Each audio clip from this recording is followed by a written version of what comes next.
ये जमाना बड़ा शातिर है, नजर देख न ले, मेरी आंखों में मोहब्बत का असर देख न ले। आजकल जिस्म दिखाने का चलन है हर सू, पहले औरत को ये डर था कोई सर देख न ले। आज माहौल ऐसा, अल्लाह रहम फरमाए, मुस्लिम खवातीन पर्दे से बेजार, जबकि इस कौम की बेटियों का तकद्दुस क्या है। बल्कि अल्लाह ने जब औरत को बनाया है तो इसका तकद्दुस और इसकी अजमत व पाकीज़गी को अल्लाह ने उस वक्त में ही उजागर कर दिया और वाज़ेह कर दिया। अल्लाह ने हजरत आदम अलैहिस्सलाम को बनाया, कैसे बनाया? मिट्टी से बनाया। परवरदिगार आलम ने जब हजरत आदम अलैहिस्सलाम को पैदा किया तो मिट्टी से पैदा किया, और जब औरत को बनाया, हजरत हव्वा को बनाया तो मिट्टी से नहीं बनाया, बल्कि अल्लाह ने हजरत आदम की बाईं पसली से पैदा फरमाया। अब आप गौर करें, अल्लाह ने जिस तरह हजरत आदम को मिट्टी से बनाया, उसी तरह परवरदिगार हजरत हव्वा को भी मिट्टी से बना सकता था, लेकिन नहीं बनाया। अल्लाह ने हजरत आदम को मिट्टी से बनाया, मुजस्समा तैयार किया, पुतला तैयार किया, फिर उसमें रूह डाली, वो पूरा प्रोसेस है। जब अल्लाह ने बनाने का इरादा किया तो फरिश्तों से कहा, अल्लाह का कुरान कहता है, वइज़ क़ाल रब्बुका लिल मलाइकति इन्नी जाइलुन फिल अर्दि खलीफा। अल्लाह ने फरिश्तों से फरमाया, मैं जमीन पर अपना खलीफा बनाने वाला हूं। जब अल्लाह ने तख्लीक की है जनाब हजरत आदम अलैहिस्सलाम की, तो पहले फरिश्तों से कहा है, यानी बनाया बाद में है, आदमी को चर्चा पहले किया है। मैं आपको ये समझाऊंगा कि अल्लाह ने जिस तरह हजरत आदम को मिट्टी से बनाया, उसी तरह हजरत हव्वा को भी मिट्टी से बना सकता था परवरदिगार, लेकिन उसने नहीं बनाया। क्यों? रीजन क्या है? हजरत आदम अलैहिस्सलाम को बनाया, अल्लाह ने फरिश्तों से कहा कि मैं जमीन में अपना नाइब बनाना अपना खलीफा बनाना चाहता हूं। तो फरिश्तों ने अल्लाह की बारगाह में अर्ज किया, परवरदिगार तू उससे पैदा करेगा जो जमीन पे फितना और फसाद करेगा, लड़ाई झगड़ा करेगा, और ये यकीनी बात है।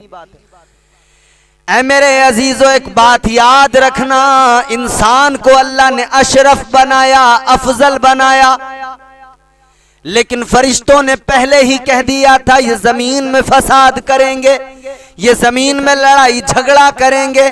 और आज वही हो रहा है। भाई अपने भाई की सुपारी देता है, उसको कत्ल करने के लिए किसी कातिल को पैसा देता है, एक दूसरे का आपस में खून बहाया जा रहा है, एक इंसान दूसरे इंसान को कत्ल करता है। क्या आपने कभी सुना कि किसी कुत्ते ने दूसरे कुत्ते को कत्ल कर दिया? क्या आपने कभी सुना कि किसी जानवर ने किसी दूसरे जानवर का कत्ल, अपने हमजिन्स का कत्ल कर दिया? क्या सुना शेर ने शेर को कत्ल कर दिया, या उसने सुपारी दी उसकी, उसके कत्ल के एवज किसी कातिल को पैसे दिए? नहीं ना। पता लगा कि कुत्ते भी ये बात जानते हैं कि हमारा हमजिन्स है कुत्ता, तो हम लड़ेंगे, वो अलग बात है। आपस में नाराजगी होगी, मतभेद होंगे, लड़ाई हो जाएगी, लेकिन कत्ल नहीं करेंगे। मगर वाह इंसान, तुझे क्या हो गया? तू अपने दूसरे इंसान हमजिन्स को कत्ल करता है, उसका खून बहाता है, और बड़ा अजीब मामला है। फरिश्तों ने तो उसी वक्त कह दिया था, लेकिन अल्लाह ने क्या फरमाया था? पैदा बाद में किया, रब ने चर्चा पहले कर दिया। अल्लाह ने फरमाया, फरिश्तों इन्नी आलमु मा ला तालमून, ऐ फरिश्तों जो मैं जानता हूं वो तुम नहीं जानते। परवरदिगार ने फरमाया, जो मैं जानता हूं वो तुम नहीं जानते। फरिश्तों ने कहा, हाँ रब ये बात तो है, लेकिन फरिश्तों ने इबादत के लिहाज से भी कहा था, या अल्लाह अगर इबादत के लिए पैदा कर रहा है तो हम हैं। वनहनु नुसब्बिहु बिहम्दिका व नुक़द्दिसु लक, फरिश्तों ने अर्ज किया था, मौला तस्बीह के लिए हम हैं, इबादत के लिए हम हैं, हम्द करने के लिए हम हैं। फिर इंसान की क्या जरूरत, इंसान तो जमीन पे फितना व फसाद करेगा, खूरेजी करेगा। अल्लाह ने फरमाया ऐ मेरे फरिश्तों, जो मैं जानता हूं वो तुम नहीं जानते। अल्लाह ने हजरत आदम अलैहिस्सलाम को बनाने की प्रोसेसिंग शुरू हो गई, तैयारी शुरू हो गई। अल्लाह ने फरमाया हजरत जिब्राइल से, जिब्राइल जाओ जमीन पे जाओ, मिट्टी लेके आओ। बुलबुले सिदरा, तायरे सिदरा जमीन पे आए। जनाबे हजरत जिब्राइल अमीन ने जैसी जमीन से मिट्टी को उठाना चाह, जमीन रोने लगी। ए बुलबुले सिदरा किस लिए? का अल्लाह का हुक्म है, मिट्टी ले जाना है, इंसान को पैदा किया जाएगा। जमीन रोने लगी, जमीन रोई तो बुलबुले सिदरा को रहम आ गया, तरस आ गया, खाली हाथ वापस चले गए। इनके बाद में हजरत जिब्राईल अलैहिस्सलाम के बाद में अल्लाह ने हजरत मीकाईल को भेजा, फिर हजरत इसराफील को भेजा। तीनों फरिश्तों को मिट्टी पर रहम आ गया, तरस आ गया, तीनों वापस खाली हाथ गए। लेकिन अल्लाह ने जब हजरत इस्राईल को भेजा, उन्होंने मिट्टी की एक न सुनी, जमीन की एक न सुनी, कोई रहम नहीं। कहा अल्लाह का हुक्म है, पूरा करके रहूंगा। मिट्टी उठाई, लेकर अल्लाह की बारगाह में पहुंच गए। तो जब लेकर पहुंच गए तो अल्लाह ने फरमाया ऐ इस्राईल, तुम इंसान की तख्लीक के लिए मिट्टी लेकर आए हो। अब इंसान को जब दोबारा वापस इसी मिट्टी में मिलाया जाएगा तो ये काम भी तुम्हारे जिम्मे रहेगा। यानी इंसान को मौत आएगी तो उसकी रूह कब्ज तुम ही करोगे, ये काम भी तुम्हारे जिम्मे। अल्लाह ने वो काम उनके जिम्मे कर दिया। मेरे अजीजों, इस तरह इंसान की तख्लीक हुई, इस तरह इंसान पैदा हुआ। ये पूरी प्रोसेसिंग है। इसको तफसील से अगर बयान करें तो मौजू जो है वो उससे हम दूर निकल जाएंगे। मगर मैं अर्ज करना चाहता हूं कि हजरत आदम अलैहिस्सलाम को अल्लाह ने इस तरह पैदा किया। मिट्टी मंगाई गई, फिर उस मिट्टी को अल्लाह ने, उस मिट्टी का मुजस्समा, उसका पुतला तैयार किया गया। हजरत आदम अलैहिस्सलाम का मुजस्समा बना, फिर अल्लाह ने रूह डाल दी, हजरत आदम अलैहिस्सलाम को पैदा कर दिया। अल्लाह के प्यारे पैगंबर जनाब हजरत आदम अलैहिस्सलाम अल्लाह ने जन्नत में भेज दिया। जाओ आदम, जन्नत में जाओ, खाओ पियो रहो। मगर जब हजरत आदम को पैदा किया था अल्लाह ने तो सिर्फ फरिश्ते थे, इंसान तो था नहीं। पहले इंसान बने थे आप, तो हम जिन्स कोई नजर नहीं आया, और हम जिन्स नजर नहीं आया तो दिल नहीं लगता था। एक रोज जनाब हजरत आदम अलैहिस्सलाम सो रहे हैं, आराम कर रहे हैं कि अल्लाह ने आपकी बाईं पसली से जनाब हजरत हव्वा को पैदा कर दिया। अल्लाहु अकबर कबीरा। जब जनाब हजरत आदम अलैहिस्सलाम बेदार हुए, जब आंख खोल के देखा हजरत हव्वा सामने बैठी हैं, आपने फरमाया कौन हो तुम? कहने लगी मैं औरत हूं। अल्लाह के नबी ने कहा किस लिए अल्लाह ने तुम्हें बनाया? कहा आपके लिए बनाया है, आपके लिए पैदा किया है। हजरत आदम अलैहिस्सलाम छूना चाहते हैं। अल्लाह ने फरमाया आदम छूना नहीं है, या अल्लाह मेरे लिए बनाया, फिर क्यों नहीं छूना है? अल्लाह ने फरमाया आदम पहले तुम मेहर अदा करो, हक मेहर अदा करने के बाद में ये तुम पर हलाल हो जाएंगी। यानी जब तक हक मेहर अदा नहीं करोगे तब तक तुम इनको नहीं छू सकते हो। तो हजरत आदम अलैहिस्सलाम की पसली से बना दिया अल्लाह ने, मिट्टी से क्यों नहीं बनाया?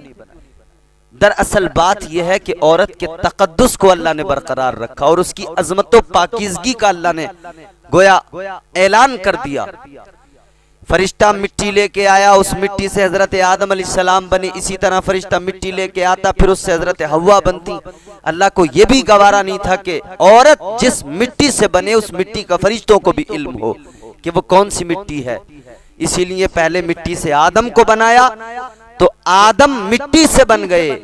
अब हजरत हव्वा को आदम की पसली से बनाया कि एक तकद्दुस बरकरार रहा और वो पर्दा बरकरार रहा कि फरिश्तों को भी ये महसूस ना हो, ये पता ही ना लग सके कि अल्लाह ने मिट्टी हजरत आदम की पसली से बना दिया। तो अब वो किस मिट्टी से बन गई, कौन सी मिट्टी? अल्लाह तबारक व तआला ने हजरत आदम अलैहिस्सलाम की पसली से पैदा कर दिया। पसली जरा टेढ़ी होती है, तो लोग कहते हैं कि साहब जिस तरह पसली टेढ़ी होती है उसी तरह औरत भी टेढ़ी होती है। अरे भाई ये टेढ़ा होना उसके अंदर कोई खराबी नहीं है, पसली की खराबी नहीं टेढ़ा होना, बल्कि ये उसका हुस्न है। आप सोचो पसली सीधी होती तो कैसी लगती ना, पसली टेढ़ी है तो ये उसका हुस्न है, ये उसकी खूबसूरती है। अल्लाह ने टेढ़ी पसली से इसीलिए तो बनाया कि औरत को भी अल्लाह ने हुस्न दिया, खूबसूरती दी, एक लचक दी, एक बनावट दी। अल्लाह तबारक व ताला ने मर्दों को हसीन नहीं बनाया, जमील बनाया है, और औरतों को अल्लाह ने हसीन बनाया। और फिर एक चीज और, एक हिकमत यह है कि बाईं जानिब इंसान का दिल होता है। बड़ी अहम चीजें होती हैं बाईं जानिब, इंसान की बॉडी के बाएं हिस्से पर, उसी बाईं जानिब की पसली से बनाया ताकि औरत को इंसान समझ ले कि दिल के करीब की पसली से अल्लाह ने बनाया है, तो इसका रिश्ता दिल से बहुत करीब होना चाहिए। तो इंसान को चाहिए कि इसे अपने दिल से लगा के रखे, दिल से इसे मोहब्बत करे, प्यार करे, दिल से इससे रिश्ता हो। तो अब औरतों को यह समझ लेना चाहिए कि अल्लाह ने पहली औरत को बनाया तो मिट्टी से ना बनाकर हजरत आदम की पसली से बनाया ताकि उसका पर्दा, उसका तकद्दुस बरकरार रहे। मगर औरतों तुम्हें क्या हो गया कि तुमने अपने पर्दे को भी फेंक दिया, उससे मुंह मोड़ लिया, रिश्ता तोड़ लिया, अपने तकद्दुस को भी तुमने भुला दिया। परवरदिगारे आलम ने तुम्हें बड़ी इज्जत से नवाजा है, बड़ी शान अता फरमाई है। अल्लाह ने तुम्हारी इज्जतों में चार चांद लगाए हैं, मगर क्या हुआ तुम्हें मेरी बहनों, तुम अपनी इज्जत को भूल गई। और एक बात और सुनो, अल्लाह तबारक व तआला ने जब हजरत हव्वा को पैदा कर दिया, हजरत आदम और हव्वा का निकाह हो गया। अब हजरत आदम अलैहिस्सलाम ने जब छूना चाहा, अल्लाह ने फरमाया ऐसे नहीं छूना, महर अदा करना। हजरत आदम का निकाह हुआ, महर क्या था? मेरे आका नबी अकरम सल्लल्लाहु ताला अलैहि वसल्लम पर 10 मरतबा दुरूद पाक पढ़ना था। हजरत आदम ने दुरूद पाक पढ़ा, हजरत हव्वा हलाल हो गई। ऐ मेरे अजीजो, अल्लाह ने फरमा दिया जन्नत में रहो, खाओ पियो। अब दोनों जन्नत में रहने लगे। मगर मेरे अजीजो, एक बात मैं अर्ज करना चाहता हूँ, जब अल्लाह ने हजरत आदम को बना दिया, अल्लाह ने हजरत हव्वा को बना दिया, तो अल्लाह ने फौरन जमीन पर नहीं भेजा, पहले जन्नत में रखा। जबकि कुरान की आयत ये दलालत करती है कि अल्लाह ने बनाया ही इसलिए था कि जमीन पे भेजा जाए। वइज़ क़ाल रब्बुका लिल मलाइकति इन्नी जाइलुन फिल अर्दि खलीफा, अल्लाह ने फरिश्तों से यही तो कहा था, मैं जमीन पर अपना नाइब, अपना खलीफा बनाऊंगा, मैं जमीन पर अपना खलीफा बनाऊंगा। यही तो अल्लाह ने कहा था, इन्नी जाइलुन फिल अर्दि खलीफा। मगर अल्लाह ने रखा कहां? जन्नत में रखा। पहले आदम अलैहिस्सलाम, फिर हजरत हव्वा जब बनी तभी से जन्नत में। किस लिए? उलमाए कराम ने, असलाफ ने हमारे इसमें कई हिकमतें और कई रीजन बयान किए हैं, कई सबब बयान किए हैं। अल्लाहु अकबर कबीरा, हमारे उलमा ने बयान फरमाया, अल्लाह तबारक व ताला ने हजरत हव्वा को सबसे पहले जन्नत में इसलिए भेजा, जन्नत में इसलिए रखा कि जन्नत का हुस्न औरतें देख लें, जन्नत का हुस्न दुनिया की पहली औरत देख ले, जन्नत की खूबसूरती देख ले, जन्नत की सफाई देख ले, जन्नत के हसीन नज़ारे देख ले। इधर ये जन्नत को देखे और दुनिया में जाए तो ये अपने घर को मिसले जन्नत बना दे, अपने घर को जन्नत का नमूना बना दे। अल्लाह ने जन्नत में इसलिए रखा कि जमीन पर जब रहे तो जन्नत का नमूना अपने घर को बना दे। मगर आज औरतों ने क्या हाल कर दिया, आज देखो तो शोहरों को बड़ी तकलीफ है औरतों से, कहते हैं बीवियां बहुत तंग करती हैं। बीवियों को देखो, घरों के अंदर सफाई नजर नहीं आएगी, घरों के अंदर गंदगी नजर आएगी, घरों के अंदर वो माहौल ही पैदा नहीं हो पाता। अरे औरत को सबसे पहली ट्रेनिंग अल्लाह ने ये दी, सबसे पहला सबक ये दिया कि अपने घरों को बहुत खूबसूरत रखना है, अपने घरों को मिसले जन्नत बनाना है। मिसले जन्नत सफाई के लिहाज से भी बनाना है और अपने किरदार और अमल के लिहाज से भी बनाना है। दूसरा रीजन, दूसरा सबब, एक सबब यह भी है कि अल्लाह ने जन्नत में हूरें पैदा फरमाई है, हूरों को रखा है और हूरों की खूबसूरती, अल्लाहु अकबर कबीरा, हूरों का हुस्न बयान फरमाया गया। हूरों का हुस्न तो फरमाया गया कि इंसान को एक बार मौत आएगी और वो जन्नत में चला जाएगा, दोबारा मौत नहीं आएगी। मिसाल देकर समझाया गया कि अगर दोबारा मौत आती तो इंसान को उस वक्त में आती जब इंसान पहली मर्तबा जन्नत में हूरों को देखता। यानी उनका हुस्न ऐसा है कि उनके हुस्न को देखकर मौत आ जाती। वो तो दोबारा मौत नहीं आनी है, वरना ऐसा हुस्न है कि देखकर मौत आ जाए। फरमाया गया अगर एक उंगली हूर जन्नत की अपनी दुनिया में जमीन पर उजागर कर दे, दुनिया में दिखा दे, तो उसकी चमक, उसकी ताबानी, उसकी तजल्ली, उसकी खूबसूरती से सारी कायनात के इंसान, इनकी आंखें खीरा हो जाए और सारी कायनात के लोग अंधे हो जाएं। ये हुस्न है हूरों का। तो अल्लाह ने औरत को जन्नत में रखा कि औरत सबसे पहले जन्नत के अंदर रहने वाली हूरों को देख ले, उनके रहने सहने का ढंग और सलीका देख ले, उनकी खूबसूरती देख ले और उनका बनाव सिंगार देख ले। उधर जन्नत में देख ले ताकि जमीन पर जब वो आए अपने घर के अंदर अपने शोहर के साथ रहे तो वो अपने आप को इसी तरह से रखे जिस तरह उसने जन्नत में हूरों को खूबसूरती के साथ बनाओ सिंगार के साथ रहते हुए देखा था। इसी तरह से बनाओ सिंगार के साथ रहे ताकि उसका शोहर उसे देखे तो उसकी आंखें ठंडी हो जाए, उसका शोहर देखे तो उसका दिल खुश हो जाए। अल्लाह ने तो सबसे पहले ट्रेनिंग ये दी है औरत को, सबक ये दिया है। मगर आज तो औरतें खून पी रही हैं अपने शोहरों को, परेशान कर रही हैं अपने शोहरों को, रातों की नींद उड़ा रखी है अपने शोहरों की। याद रखना अगर शोहर राजी नहीं है तो अल्लाह के नबी राजी नहीं, अगर शोहर राजी नहीं तो अल्लाह तबारक व तआला राजी नहीं। शोहर की रजा में रब की रजा है। एक औरत के लिए शोहर की रजा में मुस्तफा की रजा है। अपने शोहरों का दिल न दुखाना, अपने शोहरों को परेशान न करना, अपने शोहरों से मुंह न मोड़ना, अपने शोहरों की बेकदरी न करना। इनकी कद्र करो, इनकी इज्जत करो। शोहर तुम्हारे लिए इसी तरह है। अल्लाह के नबी ने फरमाया अगर औरतों को, अगर किसी और को खुदा के सिवा किसी और को सजदा करने का हुक्म होता तो औरतों को हुक्म होता कि वो अपने शोहरों को सजदा करे। ये इज्जत है शोहर की। अल्लाह के सिवा किसी को सजदे का हुक्म नहीं है, इबादत सिर्फ अल्लाह की होती है। लेकिन फरमाया अगर हुक्म होता, किसी और के लिए सजदा रवा होता तो औरतों को हुक्म होता वो अपने शोहरों को सजदा करे। ये इज्जत है। इस तरह से शोहर की इज्जत बयान की। तो अपने शोहरों की कद्र करो। सैयदा फातिमतुज़ ज़हरा की कनीज अगर बनना चाहती हो तो सैयदा के किरदार और अमल को देख लो, सैयदा की सीरत को देख लो। मुस्तफ़ा की शहजादी ने तमाम उम्र अपने शोहर के साथ में हर हाल में सुख दुख में राजी बरज़ा होकर जिंदगी गुजारी है।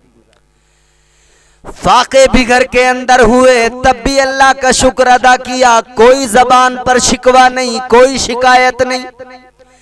ताजदारे मदीना की बेटी, इमामुल अंबिया की बेटी, मगर कोई शिकवा नहीं, कोई शिकायत नहीं। मुस्तफा की शहजादी कई कई दिन के फाके हुए मगर कोई शिकवा नहीं किया। अल्लाहु अकबर कबीरा। मेरे अजीजों, ये है सैयदा की सीरत। अगर बयान करने पे आ जाएं तो रातें खत्म हो जाएं, बात खत्म ना हो। असल मेरा मौजू ये है कि हमारे मुआशरे के अंदर औरतों को समझना चाहिए कि अल्लाह ने पैदा किया तो पसली से किया, इसलिए कि उसका तकद्दुस बरकरार रहे। तो और तो तुम समझो, खुद की इज्जत को खुद समझो, खुद की कद्र को खुद समझो। और दूसरी बात, अल्लाह ने सबसे पहले जन्नत में रखा। दो रीजन मैंने आपके सामने रखे। तुम खुद की कद्र को समझो, मिसले जन्नत घर को बनाओ। हर एतबार से अखलाक भी ऐसा हो कि तुम्हारे घर वाले तुमसे प्यार करें, राजी रहे।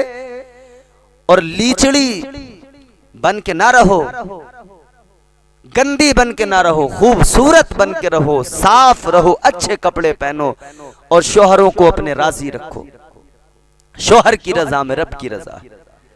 आजकल तो बेपर्दगी आम हो गई, मगर याद रखना बेपर्दगी आज जो आम हो रही है इसको फैशन और मॉडर्निटी का नाम दिया जा रहा है। मगर ये फैशन और मॉडर्निटी नहीं है, ये इज्जत है। शोहर की रजा में रब की रजा। आजकल तो बेपर्दगी आम हो गई, मगर याद रखना बेपर्दगी आज जो आम हो रही है इसको फैशन और मॉडर्निटी का नाम दिया जा रहा है। मगर ये कल मेरे मुस्तफ़ा करीम ने फरमा दिया है कि बेपर्दा रहने वाली औरतें याद रखें, हुजूर ने मेराज में वो मंजर देखा है कि औरतों को उल्टा लटकाया हुआ है, उन पर अजाब हो रहा है मुसलसल।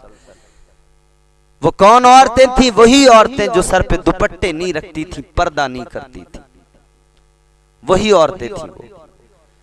तो ये तो 1400 बरस पहले मेरे हुजूर ने बता दिया कि बेपर्दा रहने वाली। और फिर एक हदीस का एक टुकड़ा है कि हुजूर ने फरमाया वो इंसान, जन्नत तो बड़ी चीज है, उसे जन्नत की खुशबू भी नहीं मिलेगी जिसके घर की औरतें बेपर्दा घूमती हों। तो मेरे अजीजों, अपने घरों का माहौल बेहतर करने की जरूरत है, अपनी खवातीन को समझाने की जरूरत है और इस्लाम का असल चेहरा दिखाओ उन्हें, इस्लाम का असल चेहरा उनके सामने रखो, इस्लाम की तस्वीर उनके सामने रखो, इस्लाम सिखाओ। इसीलिए मैं कहता हूँ घरों में इस्लामी माहौल पैदा करो। अगर इस्लामी माहौल पैदा न किया तो याद रखना, तुम इस बात को अच्छी तरह से याद रखना, घर में अगर इस्लामी माहौल पैदा न किया, अपने बच्चों को विरसे में अगर दीन नहीं दे सके तो समझो तुमने कुछ नहीं दिया, जिंदगी यूं ही वेस्ट हो गई। लाख तुम अपने बच्चों को जमीन दे जाओ, प्रॉपर्टी दे जाओ, बिल्डिंग दे जाओ, इमारत दे जाओ, अगर दीन तुमने नहीं दिया तो समझो कुछ भी नहीं दिया।